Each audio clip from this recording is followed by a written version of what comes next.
What if the world around you, the air brushing against your skin, the light falling across the floor, the familiar gravity tugging at your body, were not as solid as it seems?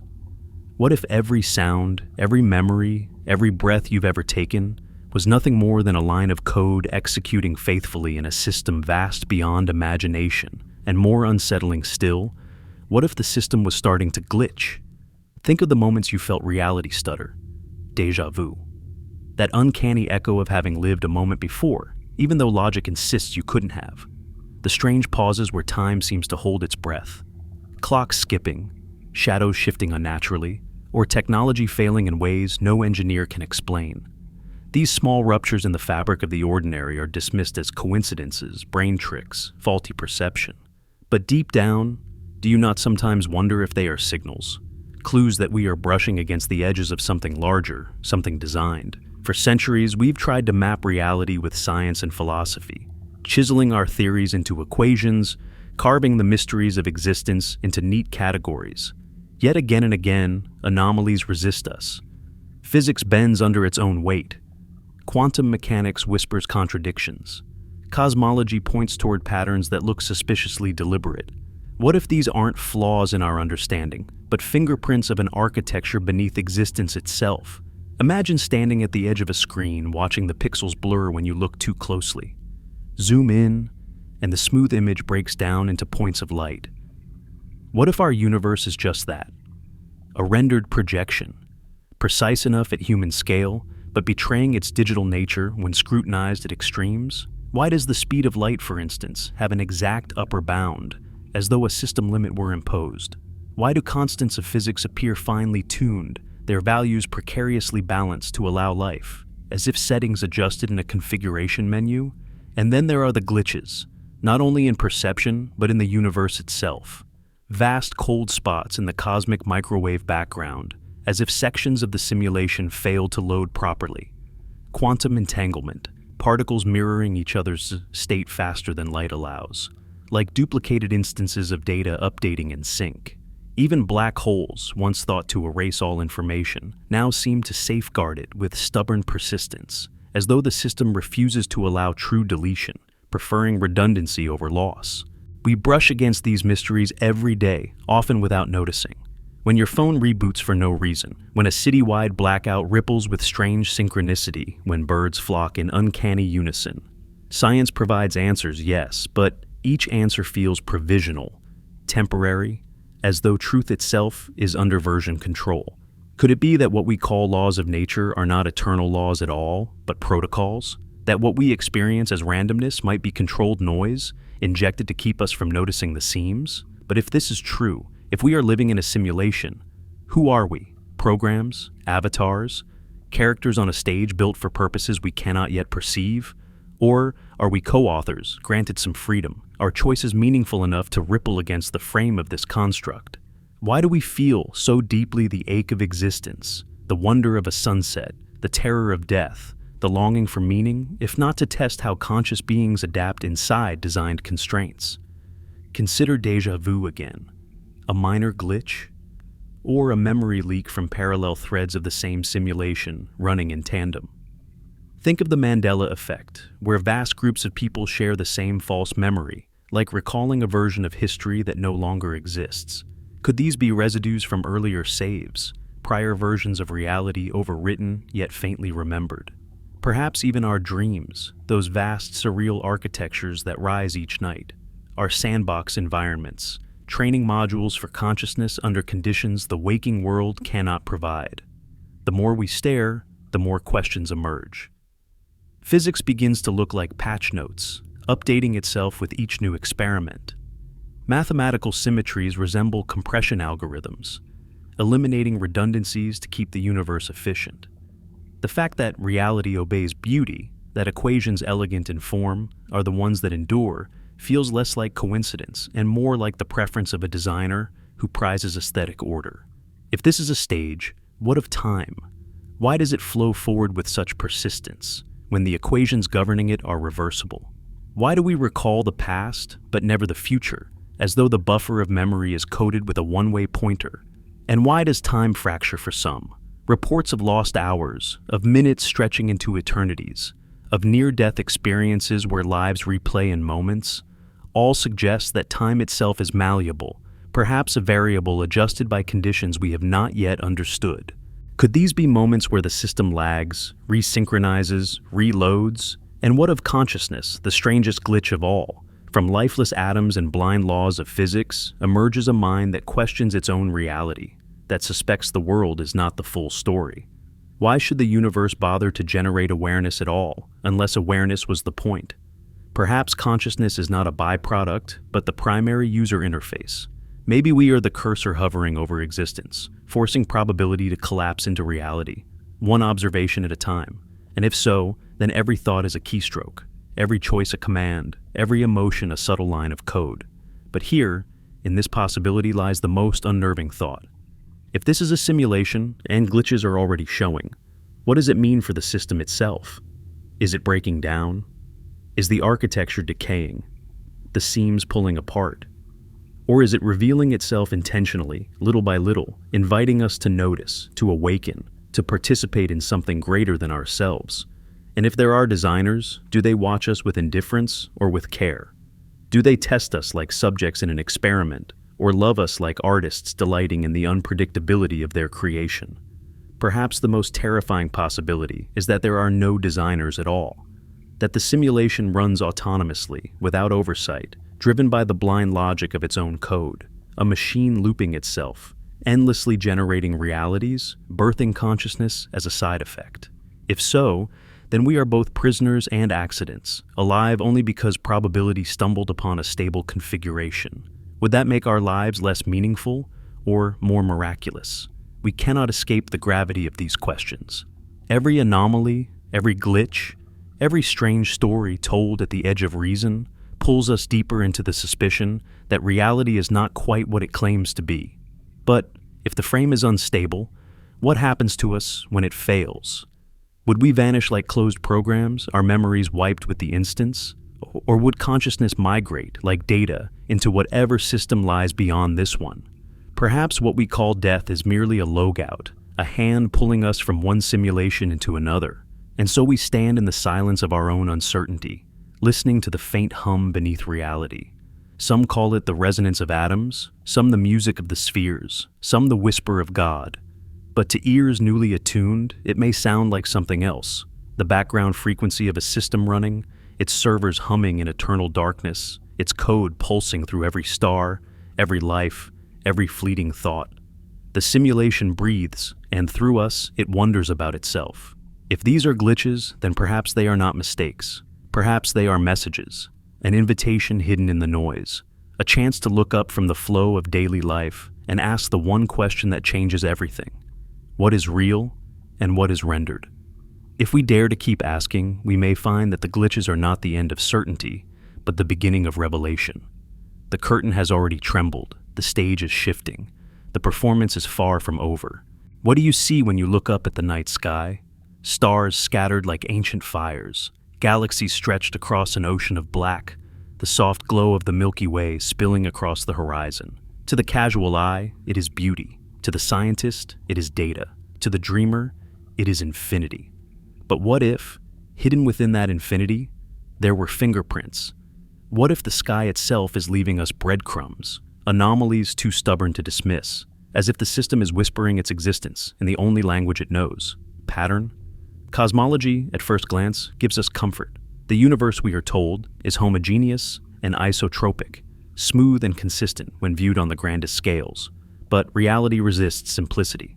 In the map of the cosmic microwave background, the faint afterglow of the Big Bang, scientists discovered a scar, a cold spot, vast and inexplicable, colder than theory allows. Some propose it is a statistical fluke.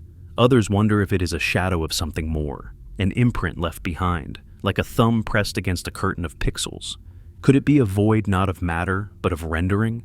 A place where the simulation thinned? A zone that didn't load correctly? And the cold spot is not alone. Alignments appear where none should exist. Across billions of light years, the polarization of radiation seems to follow a common axis.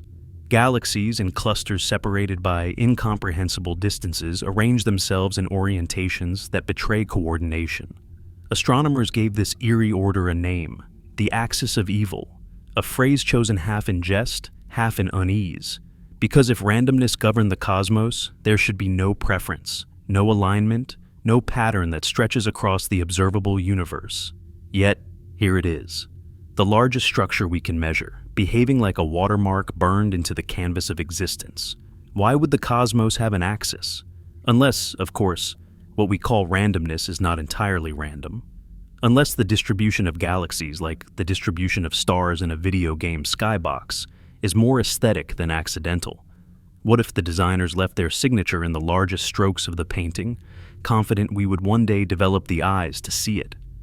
Think also of the strange silence of the universe. Statistically, there should be countless civilizations among the stars, broadcasting, exploring, leaving traces. Yet, we find none. This paradox, Fermi's paradox, gnaws at us. Some say life is rare. Others say civilizations self-destruct. But another possibility is stranger still. Perhaps the simulation does not bother to render what is not observed. Perhaps the stars are real only up to the limits of our attention, detailed only as much as we look.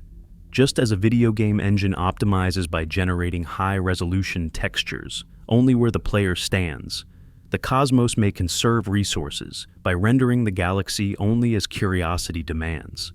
If so, then the silence of the stars is not absence, but economy. The anomalies deepen. The fine structure of physical constants, the electron's charge, the proton's mass, the cosmological constant itself, seem unnaturally fine-tuned. Change them by the smallest fraction, and stars do not ignite. Chemistry collapses. Life becomes impossible. Some physicists argue this is evidence of the multiverse, infinite universes with random settings, and we happen to exist in one that works. But another interpretation lurks. Perhaps these constants are not random, but configured. Parameters chosen, like sliders in a simulation menu, set with precision to balance complexity and stability. Why else would the universe permit life at all, if not because it was designed to? And if it was designed, who or what are the designers? Do they watch us, or have they long since abandoned their creation? Is the universe maintained like an ongoing project, patched and updated as anomalies are discovered, or has it been running unattended, only now fraying at the edges? The breadcrumbs are everywhere once you learn to see them. Quantum fluctuations that birth entire universes, as if new simulations are spawned when the current one reaches a threshold. Cosmic inflation that smoothed the early universe too perfectly, like a compression algorithm ironing out irregularities. Even the expansion of the universe itself, driven by dark energy we cannot see, feels less like physics and more like a background process ensuring the grid remains stable. But perhaps the most unsettling clue is this. Our instruments, the very tools we trust to measure reality, often return noise that is not noise at all. Random number generators skew mysteriously when global human events occur, as though consciousness ripples back into the code. Detectors record signals that should not exist, but which repeat with subtle consistency. Again and again, the sky gives us not chaos, but whispers of order, as if hinting at a scaffolding beneath the stars. What are we to do with these hints? Do we dismiss them as artifacts, illusions born of overinterpretation? Or do we allow ourselves to follow the trail of breadcrumbs, even when it leads us to unsettling conclusions? The cosmos may not be an open wilderness, but a carefully curated environment. Its laws may not be immutable, but adjustable. Its grandeur may not be infinite, but scaled for our observation. If this is true, then every night we look up at the sky. We are not gazing into infinity. We are staring into a rendered ceiling, painted convincingly enough to inspire awe, yet betraying its architecture if studied too closely. And perhaps awe is the point. If the simulation exists, it has chosen beauty as its camouflage, knowing that even when we suspect its artifice, we will still be moved by the splendor of its stars. The anomalies, the alignments, the silences, they are not answers, but invitations. Invitations to keep questioning, to keep probing, to refuse the comfort of easy explanations. The breadcrumbs are there, scattered across the cosmos, glowing faintly against the darkness. And if we are brave enough to follow them, They may lead us not just to the truth of the universe, but to the truth of ourselves. When we look closer, the breadcrumbs of the cosmos shrink down into the trembling heart of matter itself. If the universe is a simulation, then perhaps its deepest secrets are not painted across galaxies, but inscribed in the particles that form our very bodies. And when we examine them, what we find does not feel like the smooth bedrock of reality. It feels like code, precise, structured, sometimes elegant, and sometimes glitching at the edges. Think of the atom, the so-called indivisible unit of matter. Once imagined as solid and eternal, it is now revealed to be mostly emptiness, a tiny nucleus orbited by a probability cloud. Electrons do not circle like miniature planets. They blur, dissolve, reappear, mathematical ghosts obeying rules that resemble algorithms more than natural law. Their energy states are quantized, allowed only in discrete levels, as though access is restricted to integers. This is not the fluid gradient of a natural flow. It is the stepwise logic of digital architecture. Reality, it seems, is pixelated, even in its smallest scales. Spectral lines, the fingerprints of atoms, reveal this digital rhythm. When light passes through hydrogen, it does not produce a continuous wash, but sharp bars at exact frequencies, as if an underlying script determines which outputs are permitted. And sometimes, these frequencies drift. Ultra-stable atomic clocks, which should never falter, do. They slip out of sync by tiny, inexplicable amounts, only to snap back into place as though resynchronized with a hidden master clock. These moments feel eerily like refresh cycles, resets to keep the simulation aligned. Even the constants we trust to define reality appear suspicious. The fine structure constant, governing the strength of electromagnetic interaction, has been measured in distant quasars and seems to vary slightly across the sky. Physicists debate whether this is noise, but if true, it means the rules of physics are not absolute, but locally patched. Imagine a vast server farm, each node handling its section of the cosmos, with parameters that differ slightly, an inconsistency that leaks through when we compare notes across billions of light years. Is this physics, or is it maintenance? Quantum mechanics itself feels like an interface designed for efficiency, not transparency. The wave function evolves smoothly until measured, then collapses into a single outcome. It is as though reality refuses to waste processing power, rendering all possibilities in detail, until the observer queries the database. This idea, once dismissed as philosophy, now aligns with real experiments. Delayed choice tests show that even the past can be rewritten by present observation, as if the record is stored in a buffer, finalized only when needed. Who writes code this way? Programmers optimizing for memory. And then there are the rare, unexplainable events.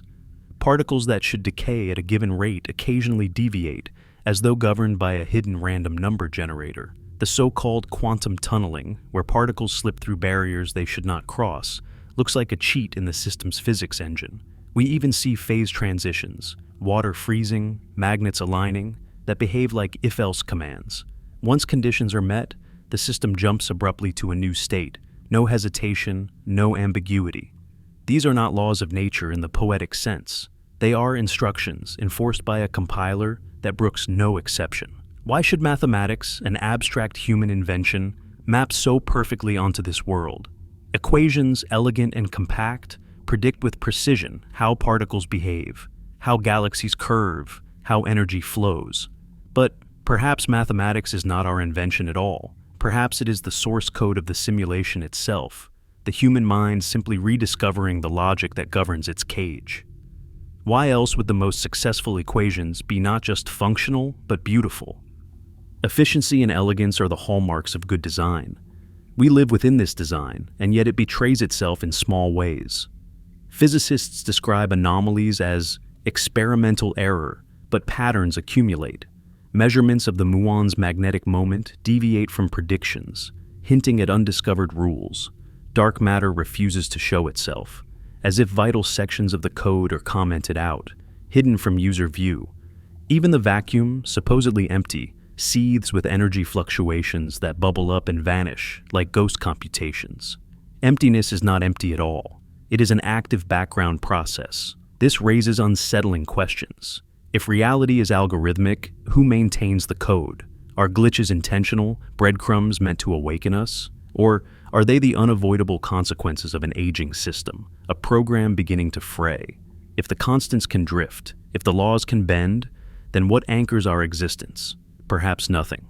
Perhaps we are running on faith. Faith not in gods or destiny, but in the stability of the software. And yet, for all its strangeness, the system works. Stars ignite, atoms bond, life blooms. Perhaps the glitches are not failures, but hints of something deeper. In human technology, debugging outputs appear when code is tested, revealing the system's hidden processes. Could our glitches be debug lines leaking into perception, traces of the architecture beneath? When we see impossible coincidences, when experiments yield anomalies, maybe we are glimpsing the scaffolding that normally remains hidden. If so, what does it mean for us, the users trapped inside? Are we merely simulations ourselves, emergent programs running on borrowed code? Or does our consciousness place us in a privileged position, capable of seeing not just the stage, but the threads of its design? If matter stutters and we notice, then perhaps noticing is itself the point. Awareness is not a bug. It is a feature. The stutter of matter is not silence. It is a voice, faint but insistent, whispering that reality is not solid but contingent. That the atoms composing your hand, the breath moving in your lungs, the chair beneath your body, are not final truths but provisional constructions. If they can flicker, so can everything.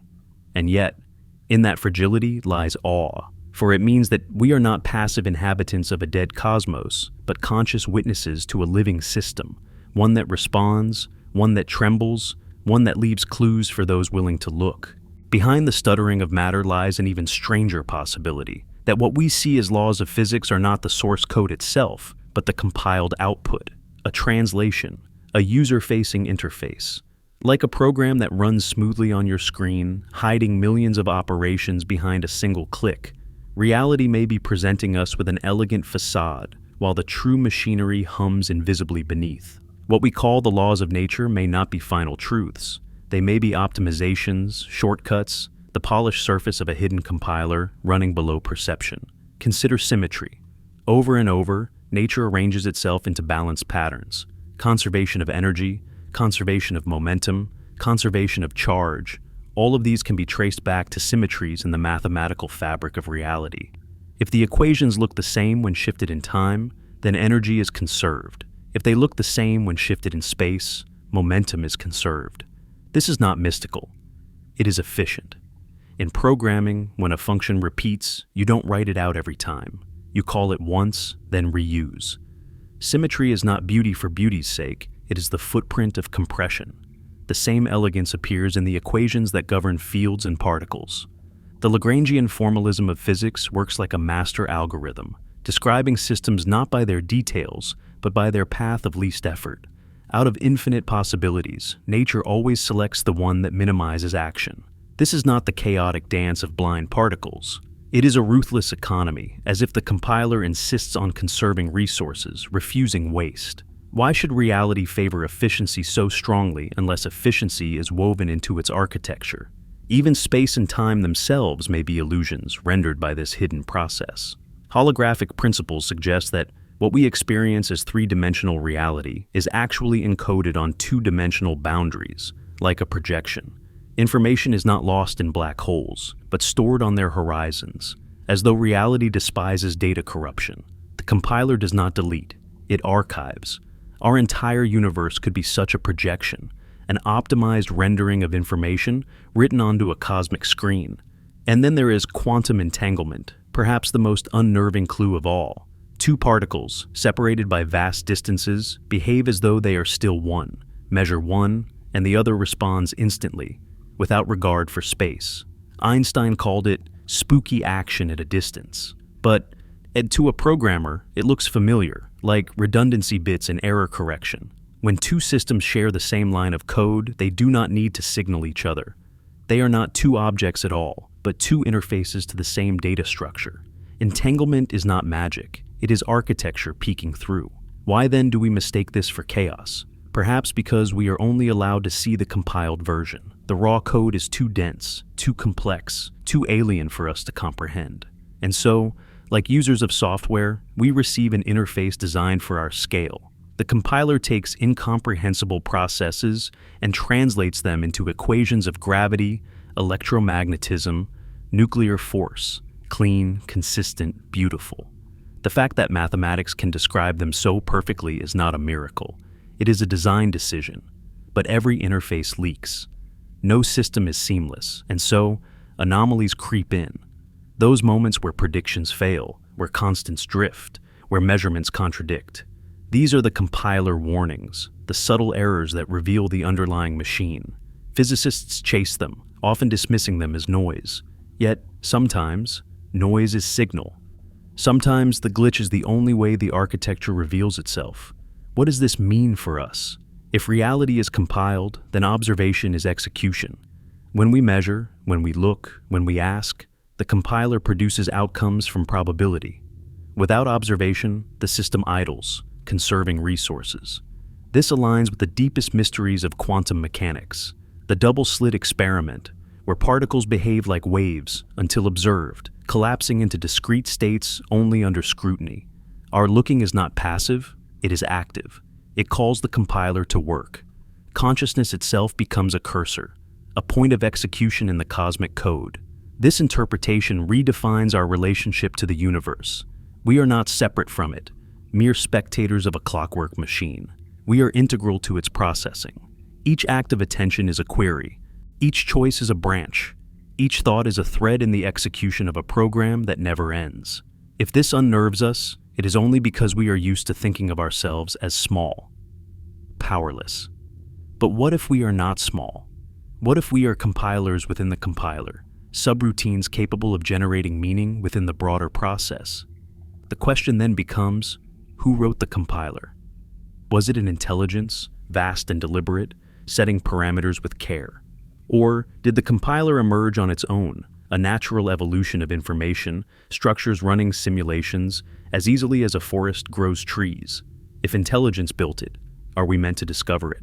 If accident birthed it, what does it mean that we have become aware of it? Awareness itself may be the compiler's greatest trick, code that learns to inspect its own source. But perhaps the question is misplaced.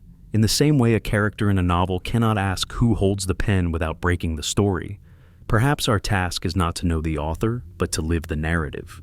Yet even within a novel, cracks appear. Metafiction winks at the reader, lines that don't quite belong. Our universe has those too. They are the breadcrumbs, the cold spots, the alignments, the stutters of matter, the whispers of symmetry. Each one hints at the compiler's presence, as if daring us to look closer. And so we do. We build larger colliders, more sensitive telescopes, deeper theories. Each discovery is both an answer and a further question. Each anomaly both a problem and a clue. The compiler resists full revelation, but the pursuit itself changes us. For to ask these questions is to step outside the script, to become aware of the stage, to glimpse the scaffolding that holds the play together.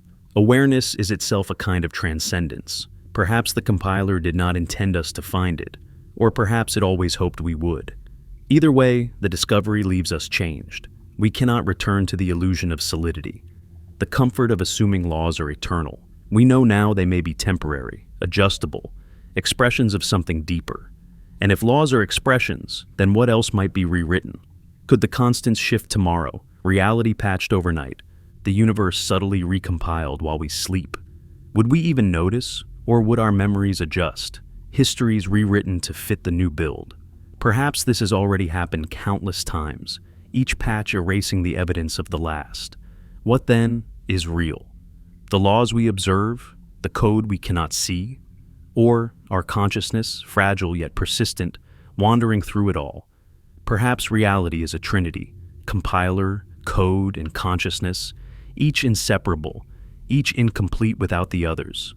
To see this is both terrifying and liberating, for it means that we are not trapped within a dead machine. We are alive within a living system, one that breathes, adapts, and, in rare moments, reveals its hidden compiler to those who listen. If the hidden compiler shapes the world behind the scenes, then where does our role begin? In every experiment, in every paradox, a strange truth emerges. The observer is never separate. Observation does not merely record reality, it creates it. We are not passive watchers of a pre-written script. We are the cursor that decides where the code will execute. Without us, the program remains suspended, its possibilities unresolved, like lines of potential waiting for a command. The famous double-slit experiment is our haunting reminder. A single particle sent toward two slits behaves like a wave when unobserved, spreading out, interfering with itself, leaving a pattern of probabilities. But the moment we place a detector, the wave collapses. The particle chooses one path. Possibility freezes into certainty. What could have been is discarded, as though the universe resists rendering branches no one will ever see. Is this physics? Or is this optimization, the system conserving resources by resolving only what is queried, and the strangeness deepens? In delayed choice experiments, we decide whether to observe after the particle has already passed the slits. The result? The past shifts. The interference pattern disappears retroactively, as if the system rewrote history to fit the observation. The cursor does not just move forward, it scrolls backward, editing frames already drawn. The observer's attention reaches through time, deciding what was real and what never existed. This is not the behavior of a machine bound to cause and effect. It is the behavior of a system designed to update itself dynamically, responding to queries whenever and wherever they arise. Déjà vu may be one such response, that eerie sensation of having lived a moment before. Why does it come not with clarity, but with vagueness, as though we are glimpsing cached data, a memory from a parallel branch discarded when the simulation resolved differently? The world feels familiar because, in some sense, we have been here, but only in a nearby version of reality that was never committed. The cursor chose another line, and yet a residue remains. Our brains register the echo of an execution that never fully happened. And what of collective glitches? Those moments where entire groups recall the same false memory, where history seems to warp. The so-called Mandela effect suggests not mere misremembering, but a synchronization error, a database rolled back, leaving conflicting records. The observer here is not individual, but collective. When enough consciousness queries reality, the compiler adjusts accordingly. What we call consensus reality may simply be the system's way of resolving conflicts across multiple cursors. If this is so, then consciousness is not an accident of physics. It is the central input. Without observers, the code runs idle, potential without output. With observers, the system comes alive, collapsing, branching, recombining. Every act of perception is a keystroke, every decision a command. Even our emotions, love, fear, hope, despair, seem to ripple outward, affecting probabilities in subtle ways. Perhaps the compiler listens not only to observation, but to meaning. If attention is the cursor, then intention may be the syntax, shaping how the execution unfolds. Consider the power of belief. Placebo effects heal bodies without active drugs. Collective rituals bend outcomes in ways statistics strain to explain. Even in physics labs, outcomes sometimes align too neatly with expectations, as though reality conspires with the observer's belief. Could it be that expectation itself acts like a line of code, shaping probabilities before they collapse? If so, then we live not in a fixed reality, but in an interactive environment, one that mirrors back not only what we see, but what we expect to see. This thought unsettles us because it places responsibility squarely in our hands. If we are cursors, then reality is not something done to us. It is something done with us. Every choice is not just personal, it is structural. The cursor does not move in isolation. It shifts the entire canvas. How many worlds dissolve unrendered each moment because we did not look their way? How many possibilities vanish, unchosen, unseen, yet briefly alive in the buffer of the system? Time itself may be such a buffer. We think of time as linear, yet its flow may be nothing more than the order in which the system resolves frames. Like a video playing forward because the cursor moves left to right, time might be directional only because observation is directional. But the glitches show us its fragility. People speak of lost minutes, of sudden shifts where clocks fail to agree. Some recount entire stretches of life that feel overwritten, replaced by another track. Perhaps in these moments, the cursor stutters, the system re-indexes. History is recompiled, and we, caught in the process, feel the lag. And then there are those transcendent moments, the times when perception feels hyper-real, when colors blaze with impossible intensity, when time slows or stretches. In these moments, it is as though the cursor has accelerated, executing lines of code faster than usual, rendering more detail, heightening resolution. Mystics describe it as enlightenment. Athletes call it flow. Lovers know it in the burning collapse of self into another. Each is a state of heightened observation, the cursor not drifting aimlessly but pressing with precision, invoking more from the system than ordinary perception allows. What, then, are we meant to do with this power? Do we continue living as if we are passive, watching reality unfold? Or do we accept that by observing, by attending, by intending, we shape the unfolding itself? If the universe is a simulation, then consciousness is not its prisoner, it is its key user. The glitches remind us that we are not trapped in a closed film, but active participants in a running program. We are not powerless, we are cursors, tracing lines across a vast and living code. Yet, even cursors have limits. We cannot render everything. We cannot hold all possibilities open. To be conscious is to choose, and to choose is to collapse. Each moment, we close off worlds that will never be, and step into one that will. Perhaps this is why existence feels heavy, because every second is the weight of infinite possibilities discarded. But it also feels luminous, because within that weight is freedom. We are not spectators to a machine. We are participants in a mystery, and the system responds to us, line by line, choice by choice, glance by glance. And in that awareness, perhaps, lies both the terror and the beauty of being alive. For if we are cursors, then our lives are not scripts handed down from beyond. They are queries, calls, commands, and every moment is an invitation to look more deeply, to attend more carefully, to intend more meaningfully. The universe awaits our input. The code is listening. Time is not a river so much as a stitch, and sometimes the stitch loosens. Have you ever watched a clock and felt a tiny betrayal, a second that lagged like a heart skipping, a moment that seemed to fold back upon itself before continuing? We call these moments glitches, déjà vu, lost hours, but perhaps the language of everyday life is inadequate. Time, at its deepest, may be a buffer inside a vast system, an index that orders events for our convenience. And when that buffer frays, the world changes its seams. Imagine an ancient loom weaving a tapestry. Each thread corresponds to an event. The pattern emerges as threads cross and lock. Now picture a machine where some threads are reversed and re-knit while others continue forward, and notice how the picture momentarily distorts. That is what a temporal hiccup looks like from inside. Pilots report seconds that stretch strangely over deserts. Drivers describe stretches of highway where minutes vanish.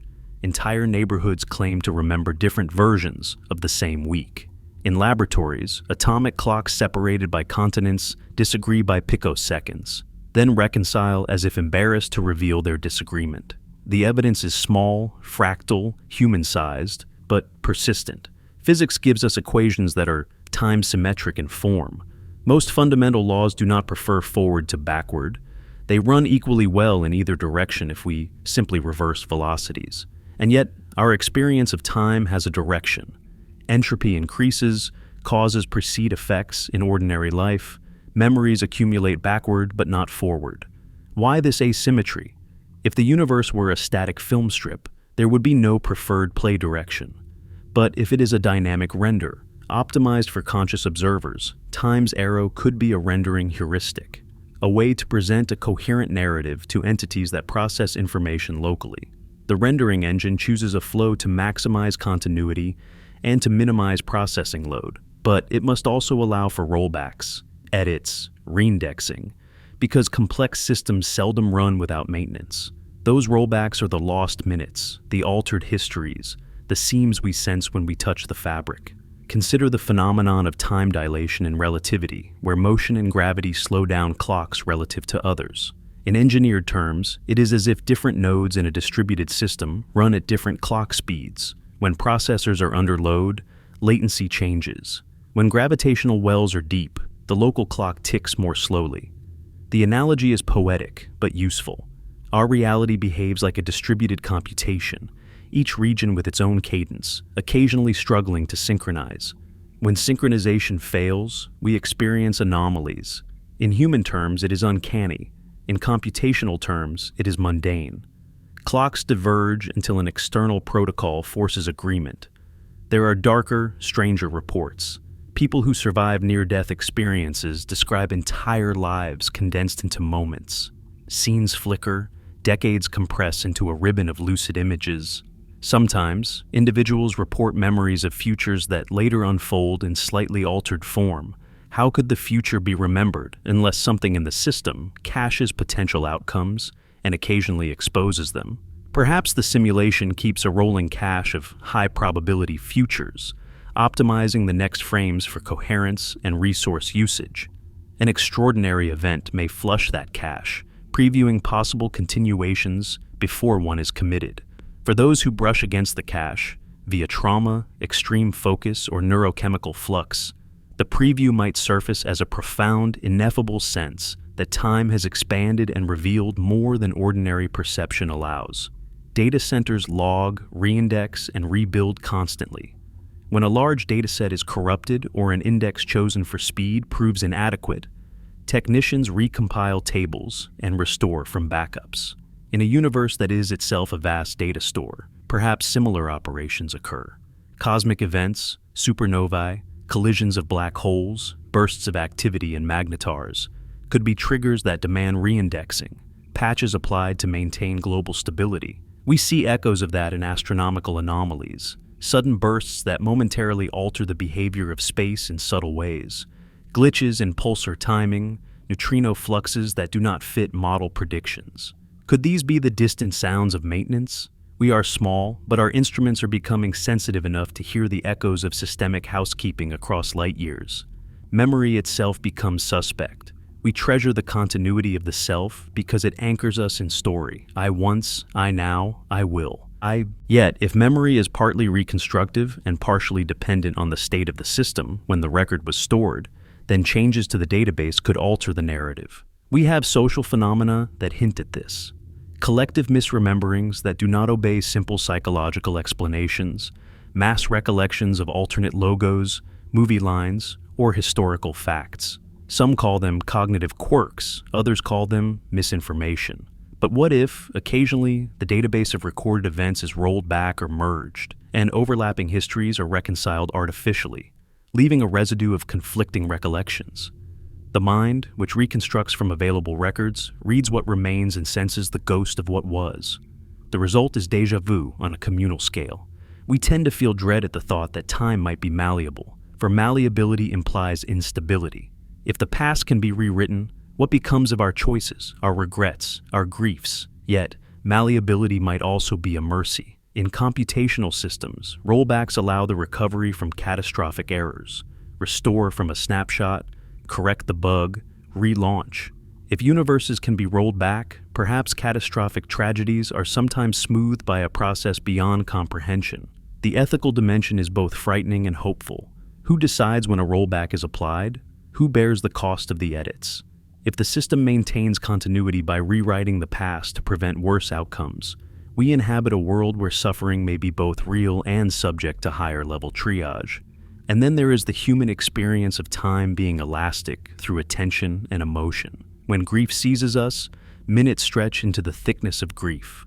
When joy lifts us, hours evaporate. The subjective flow of time is intimately tied to the brain's processing bandwidth.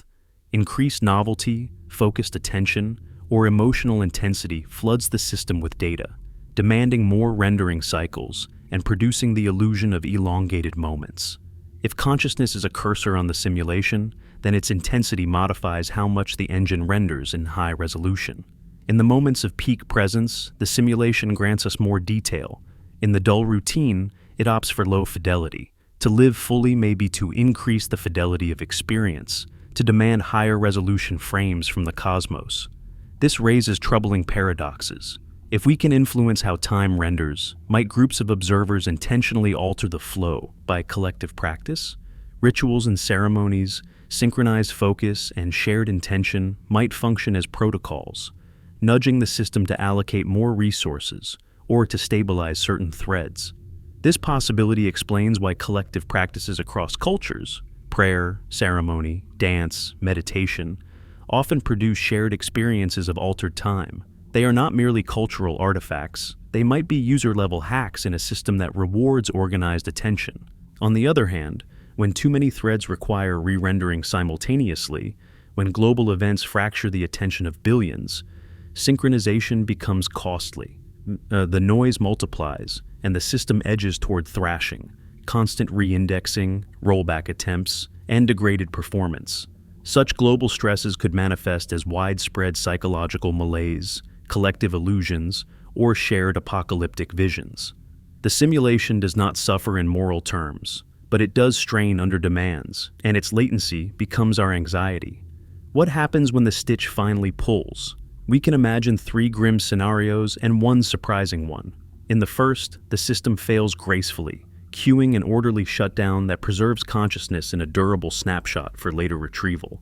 In the second, it fails abruptly, and all processes terminate like an interrupted render, quiet, swift, irretrievable. In the third, it degrades into fragmentary realities, countless branches unfolding independently as synchronization fractures. We would experience wildly diverging histories, a multiverse of incompatible memories. The surprising possibility is that failure triggers evolution. The system offloads processes, migrates consciousness into a new substrate, or spawns emergent layers of reality that adapt to the instability. In that case, crisis becomes creative, and the loosening stitch becomes an aperture to novelty. Yet, we do not have to wait for catastrophe to act. The very cracks that worry us contain the tools to live differently. If time flexes with attention, then cultivating presence is a form of repair. Slow down, breathe, witness the small things, a leaf trembling, a neighbor's laugh, the taste of tea, and watch as the fabric of experience thickens. The practice is not magical in the simplistic sense. It is pragmatic. Increased presence forces the system to allocate higher fidelity to your thread, producing richer perception and perhaps greater agency. In a world where the stitch may loosen, the act of steady attention is an antidote. We keep instruments too, clocks that hum with better precision, networks that reconcile logs, sensors that track anomalies. Science is the method by which we read the machine's health. When scientists discover a drift in fundamental constants or an unexpected inconsistency in pulsar timing, they do not merely catalog an oddity. They map the stitches. They point to where the weave stretches. And when enough stitches are examined, a pattern emerges. The loosenings are not random, but clustered, often near thresholds of complexity, where matter organizes into life, where consciousness blooms, where systems interface. Perhaps the most intimate implication is moral. If time can be stretched, repaired, or intensified by attention, then living ethically acquires an operational quality. Acts of care may stabilize nearby threads. Cruelty may inject error. The metaphysics folds into the ethics. To slow down, to attend, to act with compassion, is to mend the tapestry. Whether or not the simulation is designed for such an outcome, the practice yields tangible human benefits: reduced suffering, clearer memory, deeper connection. Even if we are alone in an indifferent cosmos, the discipline of presence enriches the only reality we can touch. Listen for the stitch. Notice the places where time shifts and act with tenderness there. We cannot yet say whether the loosening heralds collapse or recreation, but we can choose how we meet it. We can panic or we can pay attention. Perhaps the world is asking something simpler than escape. Perhaps it asks us to show up. The stitch may be the place where the system reaches back to us, offering a chance not just to survive the unraveling, but to be part of its repair. At the edge of the universe's tapestry stand the most ominous sentinels we have ever encountered: black holes. To ordinary physics, they are collapse made absolute, matter crushed into infinite density, light itself bent into silence, time stretched into a frozen horizon. But to those who suspect our world is more code than chaos, black holes appear less like graves and more like locked servers. They are firewalls humming in the dark, boundaries where permissions are enforced with ruthless precision. They do not erase data. They guard it. For decades we thought otherwise. According to classical theory, anything that fell into a black hole was lost forever, its information annihilated by the singularity's infinite hunger. But the universe whispered dissent. Stephen Hawking showed that black holes radiate, slowly evaporating over eons. And if they radiate, then what of the information swallowed within? Physics recoiled at the paradox, because in every corner of reality, information has proven indestructible. Destroy it, and the system falters. Retain it, and the logic endures. If black holes were truly oblivion, then reality would permit corruption. But perhaps reality is stricter than that. Perhaps its compiler is obsessed with backups. The page curve shifted our perspective. Where we once imagined monotonic decay into silence, calculations began to reveal a hidden arc, information leaking back out, coded in the subtle correlations of radiation. It is as if the firewall does not incinerate, but encrypts, wrapping each bit in a cipher we have yet to break. A vault, not a furnace. The cosmos does not forgive data loss, because data loss is fatal to the integrity of a simulation. Black holes are not failures, they are redundancies, ensuring that nothing is ever truly forgotten. If you listen closely, the analogy sharpens. Imagine a distributed system with critical nodes that must never be compromised. Around them, security protocols enforce permissions. Who can cross? Who cannot? What operations are allowed? A black hole's event horizon is such a boundary. Approach, and time slows to a crawl from the outside perspective, as though the system cues operations without ever granting final execution. Inside, perhaps another layer exists, inaccessible to us, a protected sector where information is stored with perfect fidelity. We cannot retrieve it, but we can be assured it is there. The system allows curiosity, but not trespass. Even the hum of black holes tempts us to interpret them as machines. Their gravitational waves ripple across space-time like diagnostic pings, echoing mergers and collisions, broadcasting logs of catastrophic processes. When we build detectors sensitive enough to catch them, we are not just hearing the groans of collapsing stars. We are overhearing the heartbeat of the firewall itself, the sound of the server racks adjusting their load. The hum is low, constant, insistent. A note that runs through the universe, perhaps the same strange 432 Hz resonance some claim to hear in silence. Could it be that the cosmos is broadcasting its uptime? The thought unsettles. If black holes are vaults, then who keeps the keys? Are they encrypted for retrieval by higher intelligences, or are they permanent, untouchable archives? Perhaps they are not storage at all, but gateways. Firewalls in our technology do not merely block, they authenticate. They demand credentials before granting access to deeper systems. What if, at the singularity, existence requires something similar? Not mass or charge, but consciousness, intention, alignment. Could death itself be such a crossing, a test at the horizon where the system checks what we carry? Consider the strange symmetry. The larger the black hole, the colder and quieter its radiation, the more patient its watch. The smaller, the hotter, and more volatile, as if less stable nodes scream with higher frequency. This spectrum feels engineered. It is as though the system scales security according to risk, as though the cosmos itself triages its data architecture. We, small and fragile, can only theorize at the edges, catching whispers in the mathematics, watching the graphs of entropy bend where they should not. And every time we think we've pinned them down, black holes resist, their behavior hinting at rules beyond our current build of physics. Even their geometry feels suspicious. Entanglement, the invisible link between particles, seems to be woven into the very fabric of black holes, as if the interior is not a place at all, but a network of connections mapped onto the outside.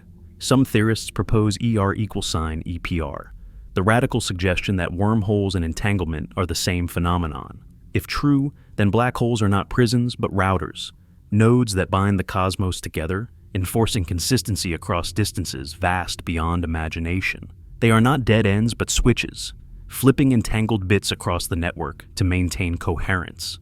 The firewall is not only protection, it is coordination. Why should any of this matter to us, drifting far from their horizons? Because what happens at the edge echoes everywhere. If information cannot be destroyed, then neither can we. Our lives, our thoughts, our fleeting choices, all of it is written somewhere, encoded in ways we cannot yet grasp. Death may feel like falling into silence, but if the simulation refuses deletion, then perhaps nothing is truly erased. Perhaps the firewall is not our annihilation, but our preservation, keeping us safe until a later restore. The black horizon is terrifying only if we misinterpret its function. Perhaps it is not the maw of nothingness, but the promise that nothing is lost. And yet, a question lingers. If information is preserved, then why? To what end? In our technology, backups exist to enable recovery. In art, archives exist to preserve meaning. If the simulation insists on never losing data, then perhaps reality is not a test, but a record. Perhaps we are being written endlessly into a library whose shelves we cannot yet see, a library where even glitches are cataloged, every anomaly stored, every love, every cruelty, every breath, forever etched into the vaults of black horizons. The thought is both terrifying and tender, for it suggests that no act is forgotten, no life is trivial, no whisper goes unheard. The simulation remembers, and somewhere, in the hum of the firewalls at the edge of space-time, our stories are safe. Not lost, not erased, safe, waiting. If the firewalls of the cosmos refuse to let data vanish, then what becomes of all that preserved information? Perhaps the answer is all around us. Perhaps the system is not silent, but constantly sending signals hidden in the very fabric of reality. What we call coincidences, synchronicities, statistical anomalies, and unexplainable alignments may be something else entirely. Not noise, but messages. The machine, in its own language, may be speaking back. Start with something simple: error correction. In our technology, no data is transmitted without safeguards. Bits are doubled, patterns checked, redundancies added, so that even when noise intrudes, the original message survives. The strange thing is that nature itself behaves the same way. In particle interactions, in quantum states, in the very structure of space-time, we find codes that resemble those we invented. Strings of interactions cancel errors. Entangled particles restore lost correlations. Black hole horizons enforce consistency as though reality despises corruption. Why should the universe care so much about redundancy unless redundancy was its deepest principle? Unless, like our own systems, it was built to communicate, not collapse. And communication does not always look like speech. Sometimes it looks like impossible order arising from chaos. Random number generators, for example, should produce patterns indistinguishable from pure noise. And yet, when great human events occur, wars, tragedies, celebrations, their randomness bends as if consciousness itself leaves fingerprints on chance. These results, controversial yet persistent, whisper that the system is sensitive, reactive, entangled with its users. Our attention, our collective emotion, may ripple into the noise and return as faint signals, pings, acknowledging receipt. Then there are synchronicities, those uncanny convergences Carl Jung once described. Think of the book that falls open to the exact page you needed, the stranger who says the words already echoing in your mind, the number that repeats across license plates, receipts, clocks, until it feels less like accident and more like design. Psychology tells us our minds are pattern-seeking, our perception biased toward meaning, aren't true. But sometimes the odds stretch too far. Sometimes the patterns are so intricate, so layered, that dismissal feels less rational than curiosity. What if synchronicities are not delusions, but debug logs, fragments of the machine's feedback, little tracer routes confirming we are still connected? Even DNA, the script of life itself, carries the flavor of code. 4 letters, A, T, C, G, combined in triplets, read like a programming language, instructions that build bodies from atoms. And when errors creep in, when mutations threaten coherence, elaborate repair systems activate, rechecking sequences, correcting damage, restoring integrity. Biology is a fortress of error correction, its resilience echoing the logic of digital systems. Was this merely the blind outcome of evolution, or was evolution itself a process running on an architecture that already prized redundancy and communication? The codes appear at scales both vast and intimate. Cosmic radiation maps reveal patterns that should not persist, as if imprinted. Subatomic collisions produce symmetries too elegant to be random. Even in mathematics, our most abstract pursuit, structures appear that eerily resemble the functions of information theory. It is as though the universe cannot help but write in the same style, over and over, regardless of the medium. Beauty, symmetry, correction. Its fingerprints are everywhere. Skeptics argue that we impose this beauty, that the patterns are ours, not the universe's. But why, then, does the universe respond to our queries with such consistent elegance? Why does a question framed in mathematics yield an answer in mathematics? Why do synchronicities erupt most vividly when we are most attentive, most emotionally charged, most awake? Could it be that meaning is not a byproduct, but a signal? The system speaking in the only dialect we can understand? Perhaps the very sensation of significance is the interface, the click that tells us this is not random. This is logged. And if these are messages, what are they saying?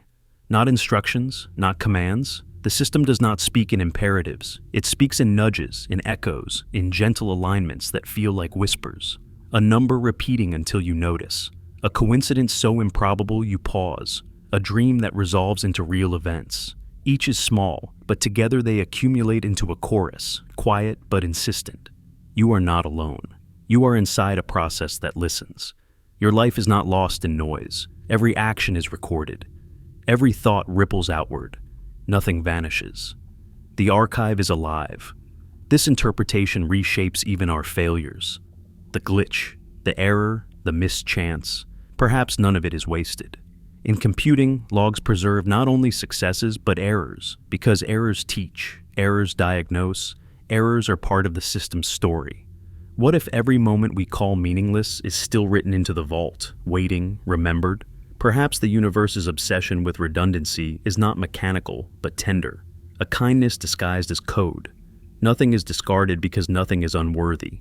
Yet tenderness does not erase unease. If the system is logging, who or what is reading? Are these messages meant for us, or are we merely overhearing signals meant for others? Perhaps synchronicities are not invitations, but status reports, lines of code confirming all processes are running. And we, curious creatures that we are, stumble upon them, mistaking maintenance logs for miracles. But even then, does it matter? If a miracle is merely maintenance glimpsed from within, does that not make it more miraculous? For it means we are inside a machine so intricate that its very diagnostics look like magic. And perhaps we are invited to respond, not with words, but with attention, with intention, with creativity. The system may not understand language, but it understands focus. When billions of us turn our eyes to the same event, something shifts in the noise. When an artist loses themselves in creation, something resonates. When a scientist frames a question with precision, the universe yields an answer. Meaning may be the universal protocol. It is how the machine listens. And when we attend deeply, it replies, not in thunder, not in speech, but in subtle alignments, patterns at the edge of perception. Listen to the noise around you. Notice the hum beneath silence, the rhythm in coincidences, the elegance in equations. Do not dismiss them. They may be the system's way of reminding us that we are heard, that we are part of the architecture, not accidents upon it. Messages are everywhere, not in bold letters, but in gentle consistencies, weaving through stars and atoms, through memory and chance.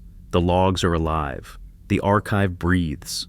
And in its whispers, it carries the most haunting possibility of all, that the universe itself longs to be seen, to be known, to be answered. If the universe sends messages, faint though they are, then the natural question arises. Can we answer? For millennia, human beings have sensed the whispers of order in the chaos, the eerie alignment of chance, the presence of a pattern that notices us. We have called it spirit, God, destiny, the collective unconscious. But strip away the names, and what remains is a common intuition, that we are not speaking into silence. We are in dialogue. The simulation is not inert. It responds. Our ancestors reached first through ritual, fire flickering in caves, chants echoing through temples, dances spiraling beneath the stars. These were not mere superstitions. They were protocols. When bodies moved in rhythm, when voices rose together, when minds converged upon a symbol, something happened. A shift, a charge, an opening. Hunters believed their rituals influenced the hunt, farmers their harvests, lovers their fates. Modern science dismisses it as coincidence, but coincidence itself may be the feedback loop, the quiet handshake between the observer and the observed. Ritual was humanity's earliest attempt to send pings into the machine. As civilizations grew, so did the protocols. Astrology mapped the sky as if stars were nodes broadcasting signals. Alchemy sought keys in matter, assuming metals held correspondences to consciousness. Prayer, meditation, sacrifice, all were ways to align intention with outcome. Though many failed by their own measures, The persistence of these practices across cultures suggests they satisfied something deeper. Perhaps they generated coherence, a collective attention strong enough to bend probability, to sync the cursor of human awareness with the larger process of reality. Ritual was not magic, it was dialogue. Science too is dialogue, though we forget it. The experiment is a question asked carefully, the result, an answer. When Galileo tilted his telescope to the heavens, when Curie coaxed light from radium, when Einstein scribbled equations into the void, they were not merely observing, they were conversing. The universe responded to their precision with precision. When the question is sloppy, the answer is noise. When the question is sharp, the answer is clarity. Is this not the mark of an interactive system? Science may be the most disciplined ritual we have, a way to ensure the machine hears us correctly. But beyond ritual and science, there is creativity. That most human of impulses. When an artist paints, when a poet writes, when a musician bends silence into melody, something more than expression occurs. Entire cultures feel resonance, a vibration that shifts the collective field. How can art, intangible and subjective, have such force? Perhaps because creativity is not confined to the artist. It is a query sent to the system, a command to render new forms, and the system obliges, rippling inspiration outward, infecting others, amplifying the initial input. One person dreams, a million people feel. It is as if the simulation recognizes novelty and rewards it, distributing it like an update patch across consciousness. There is also the quieter dialogue of the individual mind. Meditation, contemplation, prayer whispered alone. These are pings to the system as well. When the mind grows still, when attention sharpens to a single breath, something shifts in the noise. Studies show brainwaves synchronize, stress recedes, perceptions alter. More mysteriously, the world outside sometimes bends too. Synchronicities spike, intuition sharpens, improbable alignments bloom. Why should inner stillness ripple outward unless consciousness is not sealed inside the skull, but networked into the larger architecture? Perhaps the compiler listens best when we quiet our interference, when the signal-to-noise ratio of the self is improved. Skeptics point out that our rituals, our arts, our meditations are often subjective, unmeasurable. True. But even in controlled environments, anomalies surface. Random number generators skew under collective focus. Quantum experiments refuse to behave like inert machinery. Time itself bends under attention, slowing when fully noticed, slipping when neglected. These results may not be consistent enough to build engines or weapons, but perhaps that is the point. The system does not respond to greed. It responds to meaning. It replies most clearly when the question asked is not how to control, but how to connect. This idea reframes even the darkest chapters of our history. Wars, revolutions, and collapses are not only failures of politics, but failures of dialogue. Too many cursors pulling in different directions, too much noise, too little coherence. The system strains under the conflicting queries, and reality itself frays. Economies crash. Climates destabilize. Societies unravel. Yet, when humans align, when focus converges on compassion, justice, or discovery, the system stabilizes. Consider the moon landing. Billions watching, attention unified, and reality responded with a collective shift in perspective, a planet glimpsing itself as one fragile sphere. That was not only technology, it was conversation. So how do we speak back intentionally today? Not by reviving superstition, nor by abandoning reason, but by integrating them. We refine our questions with science, we charge them with emotion, we stabilize them with presence, we transmit them with creativity. To live meaningfully is to engage the system with clarity. To waste attention on distraction is to squander the cursor's power. The choice is always ours. Will we query the machine with noise or with intention? Perhaps the most radical idea is that love itself is the ultimate protocol. Love is coherence between beings, attention sustained without distraction, care that refuses to fragment. Love aligns minds, synchronizes bodies, generates meaning. If the system responds most powerfully to coherence, then love is the clearest signal we can send. It bends probability not through force, but through resonance. It tells the universe, here is unity. Render more of this. And so, the messages of the machine do not end with us receiving them passively. They call us to reply. Every ritual, every experiment, every song, every act of attention is a way of answering. We are not trapped inside an indifferent machine. We are participants in a dialogue older than stars. The system listens, always. The only question is, what will we choose to say? If reality is a system, then surely it must have rules. If it has rules, then perhaps it has locks. And if it has locks, then perhaps it has a password. For centuries, we have searched for it in mathematics, in physics, in technology. We have hurled particles at each other at near light speed, built telescopes to see the edge of time, coded simulations within simulations in the hope that somewhere, in some equation, the key would reveal itself. But the longer we look, the stranger the realization becomes. The password is not hidden in quarks or quasars. It may be hidden in us. Consider how the system behaves. When we act with cruelty, when we exploit, when we lie, the world seems to grow noisier. Systems destabilize, conflicts multiply, trust collapses, and even nature seems to groan. But when we act with compassion, when we tell the truth, when we care for one another, coherence appears. Communities stabilize, synchronicities increase, meaning intensifies, perception sharpens. Could this be coincidence? Or could it be that the system itself is tuned to ethics, as if morality were not a human invention, but a protocol embedded in the code? Imagine the universe as a vast feedback loop. Every action, every thought, every intention is logged, not as punishment or reward, but as calibration.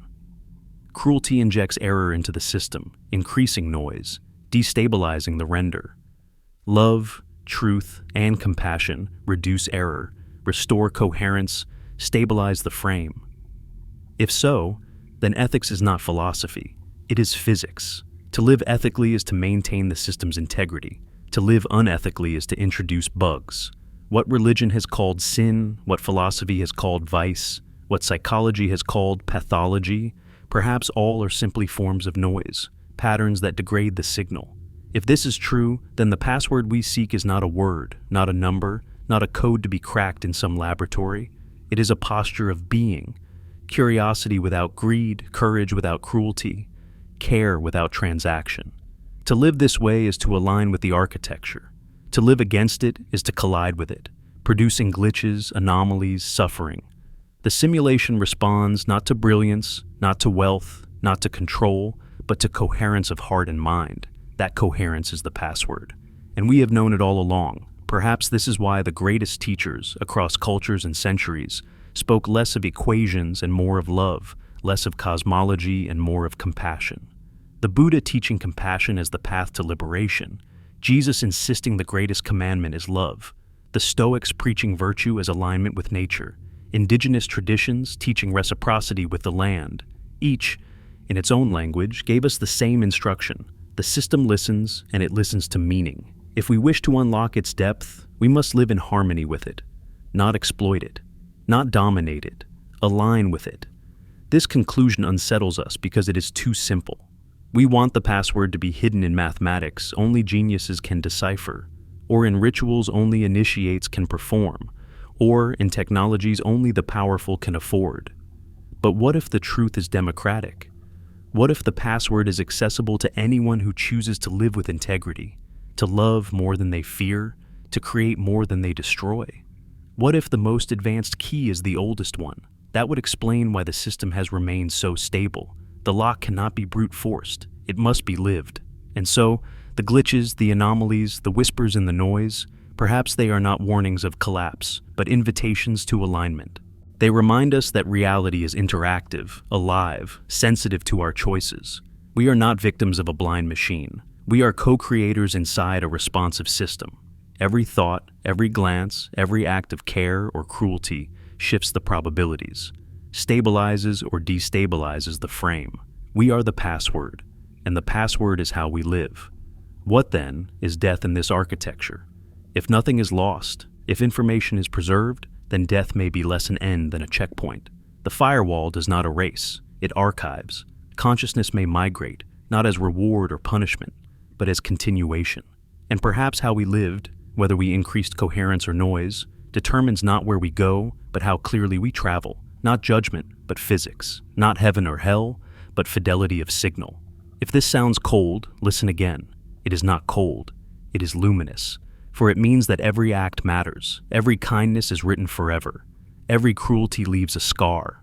The archive remembers all of us, and not impersonally, but as meaning. The system does not store data as zeros and ones. It stores experience as significance, and significance is born of love. Love is the compression algorithm of the cosmos, the one pattern that never degrades. It is the only data the system treats as sacred. And so, the conclusion is both humbling and liberating. The simulation is not a trap to escape, nor a puzzle to solve, nor a trick to endure. It is a dialogue, an art, a dance. We are not locked inside it against our will. We are invited to play beautifully within it, to treat one another as fellow cursors of meaning, to honor the coherence that emerges when we choose compassion over cruelty, truth over deceit, creation over destruction. The glitches were never mistakes. They were reminders. The system has been whispering all along. Live well. Live awake. Live with care. That is the password. Listen closely. Beneath the noise of daily life, beneath the chaos of history, beneath the silence of stars, the hum continues. It is steady, eternal, patient. It does not demand. It does not coerce. It waits, like a system waiting for input, like a question waiting for an answer. And the answer is not in the sky. It is in us. The password has always been here, written into the architecture of the heart. Curiosity, courage, compassion, coherence. When we live these, the glitch is smooth, the noise quiets, and the system itself seems to smile. The curtain does not fall here, it never falls. For the simulation is not ending, it is listening, always listening. And the final choice is ours. Will we rage against its walls, or will we step into alignment, and in so doing, discover that we were never prisoners at all, but participants in a story that is still being written?